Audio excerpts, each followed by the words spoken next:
وزیر اعظم شہباز شریف کی امریکہ ایران مذاکرات کے لیے میزبانی کی پیشکش، امریکی صدر ڈونلڈ ٹرمپ کی تائید۔ وزیر اعظم نے ایکس پر لکھا کہ امریکہ اور ایران کی رضامندی سے پاکستان بامعنی اور حتمی مذاکرات کی میزبانی کے لیے تیار ہے، خود کو اس کے لیے باعث اعزاز سمجھتے ہیں۔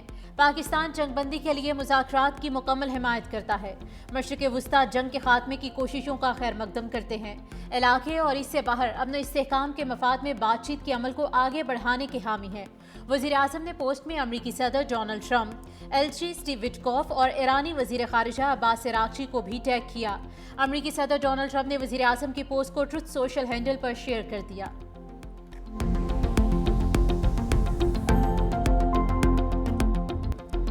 پاکستان نے محاذ جنگ میں امید کا دیا روشن کر دیا۔ پاکستانی قیادت امریکہ ایران جنگ بندی کے لیے سفارتی محاذ پر سرگرم، فریقین کو مذاکرات کی میز پر لانے کی کوششیں۔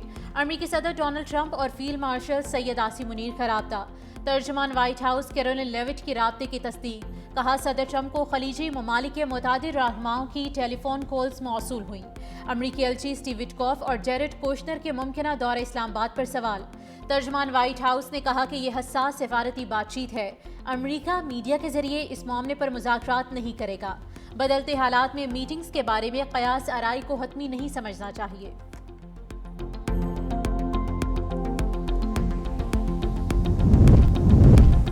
ایران نے جوہری ہتھیار نہ رکھنے پر اتفاق کیا ہے۔ امریکی صدر ڈونلڈ ٹرمپ کی وائٹ ہاؤس میں میڈیا سے گفتگو۔ کہا ایران میں جن سے بات کر رہے ہیں وہ ڈیل چاہتے ہیں۔ ایران کے پاس اب لیڈر نہیں، بحریہ اور فضائیہ ختم کر دی، ہم اب بہتر افراد سے بات کر رہے ہیں۔ ایران میں نئے لوگوں کا سامنے آنا ہی ریجیم چینج ہے۔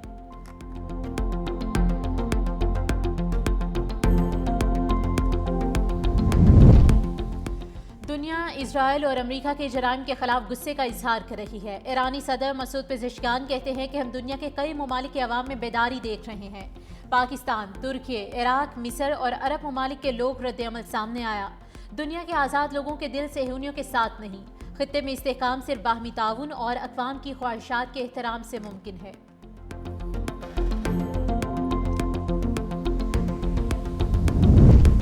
قطر کی بھی جنگ بندی مذاکرات کی حمایت۔ ترجمان قطری وزارت خارجہ کا کہنا ہے کہ ہم اور ایران ایک دوسرے کے ہمسائے ہیں اور رہیں گے۔ ایران کا مکمل خاتمہ کوئی آپشن نہیں۔ قطر، ایران اور امریکہ کے مذاکرات کا حصہ نہیں۔ متحارب فریق جتنی جلدی مذاکرات کریں اتنا اچھا ہوگا۔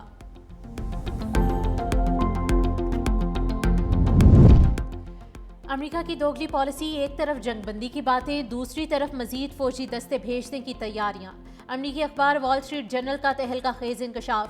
لکھا پینٹاگون 3000 فوجی اہلکاروں کو مشرق وسطیٰ بھیجنے کے لیے عنقریب تحریری حکم نامہ جاری کرے گا۔ دستے امریکہ کے 82ویں فضائی انفینٹری ڈویژن پر مشتمل ہیں۔ 82ویں فضائی انفینٹری ڈویژن امریکی فوج کا ایک ایلیٹ یونٹ ہے۔ یہ ڈویژن پیراشوٹ کے ذریعے فوجی جہازوں سے چھلانگ لگا کر میدان جنگ میں پہنچنے کی مہارت رکھتا ہے۔ اہلکار کہیں بھی 18 گھنٹے کے اندر تعینات ہونے کی صلاحیت رکھتے ہیں۔ رائٹرز کے مطابق امریکی اعلیٰ عہدیداروں نے بھی بتایا کہ امریکہ مشرق وسطیٰ میں ہزاروں اضافی امریکی فوجی بھیج سکتا ہے۔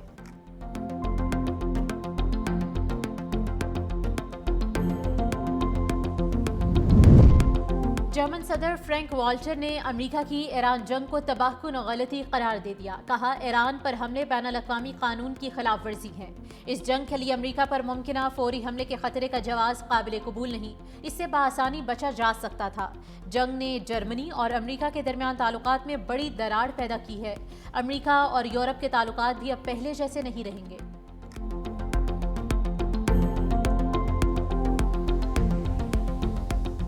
ٹرمپ کے اعلان کے باوجود اسرائیل باز نہ آیا۔ ایران کے شہر اصفہان میں اہم توانائی انفراسٹرکچر پر فضائی حملے، خرم آباد میں پاور پلانٹ کی گیس پائپ لائن کو نشانہ بنایا۔ ایرانی میڈیا کے مطابق اصفہان میں گیس کی انتظامی عمارت اور گیس پریشر ریگولیشن اسٹیشن پر حملہ ہوا۔ بمباری کے بعد خرم آباد میں بجلی کا نظام معطل۔ صوبہ قم میں ٹربائن انجن بنانے والی کمپنی پر میزائل حملہ۔ امریکی صدر نے ایران کے توانائی انفراسٹرکچر پر 5 روز تک حملے ملتوی کرنے کا اعلان کیا تھا۔ اسرائیل کا تہران میں پاسداران انقلاب کے انٹیلیجنس ہیڈ کوارٹر کو نشانہ بنانے کا دعویٰ۔ لبنان میں اسرائیلی حملوں میں شدت آ گئی۔ بیروت میں حملوں میں 2 لبنانی شہید، متعدد افراد زخمی۔ سور میں گیس اسٹیشن کو بھی نشانہ بنایا گیا۔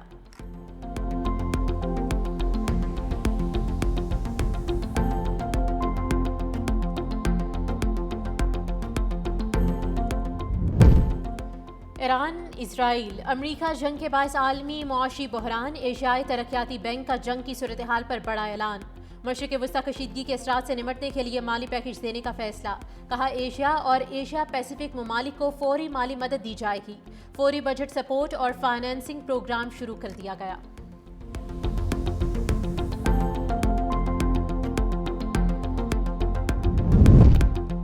وزیر خزانہ کی زیر صدارت پیٹرولیم سے متعلق کابینہ کمیٹی کا اجلاس، ملک میں پیٹرولیم مصنوعات کی فراہمی کا جائزہ لیا، عالمی مارکیٹ صورتحال پر غور۔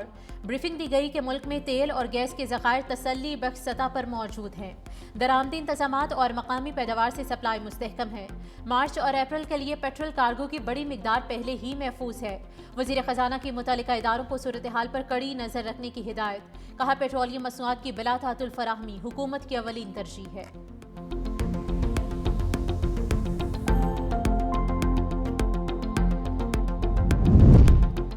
پیٹرولیم مصنوعات کی قیمتوں میں پھر بڑے اضافے کا امکان، پیٹرول 55 روپے، ہائی سپیڈ ڈیزل میں 75 روپے فی لیٹر اضافہ متوقع۔ اوگرا 2 روز بعد نئی قیمتوں کے تعین کے لیے سمری پیٹرولیم ڈویژن کو بھجوائے گی۔ وزیر اعظم شہباز شریف قیمتوں میں اضافے کی منظوری دیں گے۔ ذرائع کے مطابق حکومت 1 کے بجائے 2 ہفتوں میں مرحلہ وار اضافہ کر سکتی ہے۔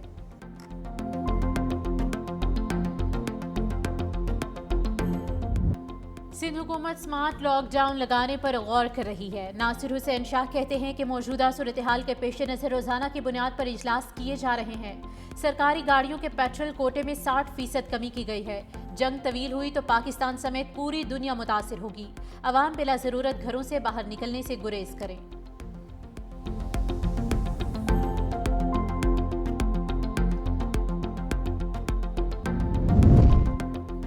صدر پاکستان کا مسلح افواج کے افسروں اور جوانوں کے لیے فوجی اعزازات کا اعلان، 11 ستارے بصالت، 475 تمغہ بصالت اور 130 امتیازی اسناد دینے کی منظوری۔ ISPR کے مطابق 378 COAS کمنڈیشن کارڈز بھی جاری کیے گئے، 23 ہلال امتیاز، 100 ستارے امتیاز اور 136 تمغہ امتیاز عطا۔ ستارے بصالت حاصل کرنے والوں میں پاک فوج، نیوی اور ایئر فورس کے افسران اور جوان شامل۔ متعدد اعزازات شہداء کو بعد از شہادت عطا کیے گئے۔ بانی PTI سے اہل خانہ کو ملاقات کی اجازت نہ مل سکی، علیمہ اور نورین خان کو گورکھپور ناکے پر روکا گیا، سلمان اکرم راجہ اور دیگر رہنما بھی ہمراہ۔ پولیس نے وکلاء کارکنان کو آگے جانے کی اجازت نہ دی۔ بانی PTI اور بشرا بی بی کی جیل میں ملاقات کروا دی گئی۔ ملاقات اڈیالہ جیل کے کانفرنس روم میں کرائی گئی، جو 35 منٹ تک جاری رہی۔ دونوں نے ایک دوسرے کا احوال دریافت کیا۔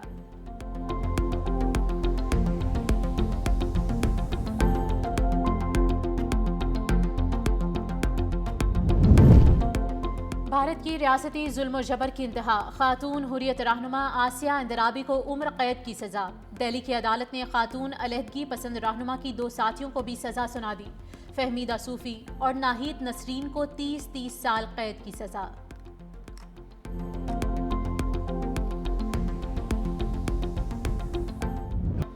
اپوزیشن لیڈر علی خورشیدی کے سندھ حکومت پر لفظی حملے، کہا بڑے بھائی کو سمجھا رہے ہیں سدھر جاؤ۔ بڑا بھائی سدھرنے کا نام ہی نہیں لے رہا، بگڑے ہوئے بچے کو سیدھا کرنے کے لیے کچھ کرنا ہوگا۔ بنیادی مسائل پر سوال کرو تو کہتے ہیں سیاست کر رہے ہو۔ کراچی کی گلیاں سڑکیں ٹوٹی ہوئی ہیں، حادثات میں آئے روز قیمتی جانیں ضائع ہو رہی ہیں۔ سندھ بھر میں بے شمار مسائل ہیں، 6 کروڑ لوگوں کی آواز MQM ہے۔ کسی کو برا لگتا ہے تو لگے، ہم آواز اٹھاتے رہیں گے۔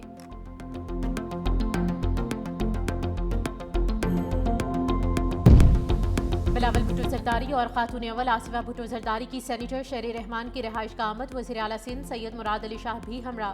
شہری رحمان سے صاحبزادی ماروی ملک کے انتقال پر تعزیت، مرحومہ کے بلندی درجات کے لیے دعا۔